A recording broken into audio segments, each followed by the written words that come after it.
আপনারা সবাই জানেন আমাদের হিন্দু সনাতন ধর্ম আজকে বিলুপ্তির পথে, প্রায় পেছনে আমাদের পিঠটা ঠেকে গেছে। কেন না, চারিদিকে যে ঘটনা ঘটছে, মালদা জেলার মুথাবাড়িতে একটা কাণ্ড হয়েছে, শ্রীরাম বলেছে বলে, রামের নাম করেছে বলে মারামারি, দাঙ্গা হাঙ্গামা।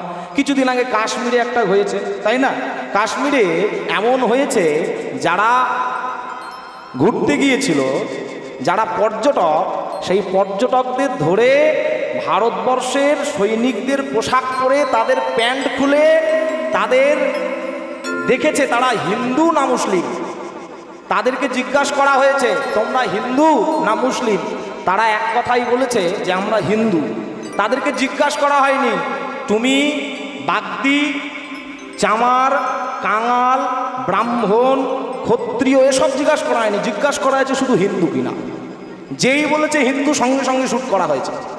একটা কথা মাথায় রাখবেন, এটা একটা মানুষের জীবন বিসর্জন হলো না, একটা মানুষকে মারা হলো না, হিন্দুত্বটাকে মারা হলো, হিন্দুত্বটার বিনাশ করা হলো, মানুষের ধর্মের উপর আঘাত আনা হলো। একটা কথা বলে দিই, আপনারা না যদি এখনো সচেতন হন, এখনো যদি আপনারা ঘুমিয়ে থাকেন, কদিন পরে দেখবেন এই যে ধর্মীয় সভাগুলো হচ্ছে এগুলো আর হবে না, এগুলো ধীরে ধীরে বন্ধ হয়ে যাবে। কারণ আমাদের হিন্দু সনাতন ধর্ম ধীরে ধীরে মানুষগুলো যদি নিজেদের প্রাণ বাঁচাবার ভয়ে ধর্মের জন্য না লড়াই করেন, একটা কথাই জানেন তো কি, সংস্কৃতে একটা কথা আছে, ধর্ম রক্ষতি রক্ষতা, যে ধর্মকে রক্ষা করে ধর্ম তাকে রক্ষা করে, আর যে ধর্ম আচরণ করে না, ধর্মে না হি না পশু হি সমানা, যে ধর্ম আচরণ করে না সে হলো পশুর সমান। এই যে আমাদের হিন্দু সনাতন ধর্মের উপরে বারবার আঁচড় আসছে, বারবার আঘাত আসছে, আমরা যদি এখনো ঘুমিয়ে থাকি, আমাদের চেতন শক্তি কবে আসবে? একটা কথা বলে রাখি শুনুন, যে ঘুমিয়ে থাকে তাকে কিন্তু ঘুম থেকে জাগানো যায়, যে ঘুমানোর ভান করে থাকে তাকে কিন্তু ঘুম থেকে জাগানো যায় না। আর আমরা সবাই ঘুমিয়ে নেই, ঘুমানোর ভান করে আছি। হ্যাঁ, একটা কথা মাথায় রাখবেন, হিন্দুরাই যেদিন হিন্দুর শত্রু হয়ে যায়, সেই ধর্ম আর টিকবে কতদিন? আমরা তো নিজেরাই নিজেদের শত্রু হয়ে গেছি, এটাই হচ্ছে সব থেকে বড় কথা। একজন যদি জয় নিতাই বলে, একজন যদি হরে কৃষ্ণ বলে, তাদের মধ্যে দাঙ্গা মারাম হয়ে গেল। বলে ও কেন হরে কৃষ্ণ বলে, ও কেন জয় নিতাই বলবে না? আরে বাবা, জয় নিতাই বলুক, জয় রাধে বলুক, হরে কৃষ্ণ বলুক, বলে তো ভগবানের নাম তো করে। তোমার যদি মুখ চুলকাই তুমি বলো না, তোমাকে কে বলতে বলেছে? তুমি অন্তত নমস্কার জানাও, এটাও ভারতবর্ষের সংস্কৃতি, নমস্কার জানাও, হ্যাঁ, এটা করলেও চলবে।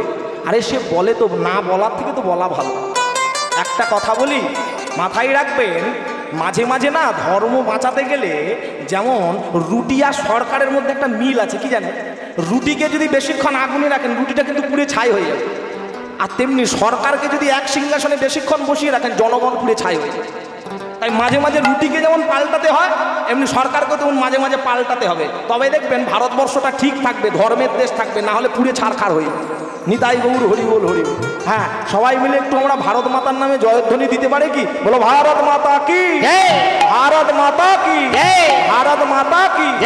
হ্যাঁ, আর এখনো বলি, যারা ভারত মাতার সন্তান হয়ে ভারত মায়ের নামে জয় দিতে মুখ চুলকাচ্ছে, যাদের মুখে রুচি আসে না সুগার টেস্ট করাবে, যাদের নিঃশ্বাস নিতে অসুস্থ হচ্ছে করোনা টেস্ট করাবে, আর যারা হিন্দু সনাতনী মানুষ হয়ে ভারত মাতার নামে জয়ধ্বনি দিতে মুখে বাঁধে, আপনি আপনার রক্তটা চেক করাবেন, আপনি আদৌ হিন্দু তো? ভারত মাতার পক্ষ থেকে যদি আঁচল চলে যায়, আমি ভারত মায়ের সন্তান, আমার কর্তব্য হবে, আমি দাঁড়িয়ে দাঁড়িয়ে দেখবো না, আমার কর্তব্য মাকে আর একটা কাপড় বুকে দিয়ে দেওয়া। আর যে সমস্ত পুরুষ মানুষ যারা ধর্ম আজকাল আমাদের বিলুপ্তি পথে, যারা ধর্মের জন্য লড়ছে না, তাদেরকে বলবো কাল থেকে মেয়েদের মতো কাপড় পরে রাস্তায় ঘুরে বেড়াবে তোমরা, কারণ তোমরা কাপড় পরারই যোগ্য। আগে ধর্ম বাঁচাও। কেন জানো? স্বাস্থ্য না যদি পড়ো, তুমি তোমার সংস্কৃতি হারিয়ে ফেলবে, আর যুদ্ধের জন্য না যদি তরবারি ধরো, তোমার রাষ্ট্রটাকে পুরো হারিয়ে ফেলবে। তাই আগে আমাদের সবার দরকার একে অপরে হাতে হাত রেখে নিজেদের ধর্ম বাঁচানোর লড়াই করতে হবে। হ্যাঁ, যেমন ভক্তরা মালা হাতে ধরতে জানে। আমি বৃন্দাবনে বিনোদ বাবা এসেছিল, বাবাকে প্রশ্ন করেছিলাম, বাবা ধর্ম বাঁচানোর জন্য মানুষ কি করবে? বাবা তখন একটা কথা বলেছিল, তখন আর মালার ঝোলা হাতে নিয়ে ঘুরলে হবে না, তখন একটু তরবারি বের করে যুদ্ধ করতে নামতে হবে। হ্যাঁ, তবে ধর্ম বাঁচবে, না হলে বাঁচবে না।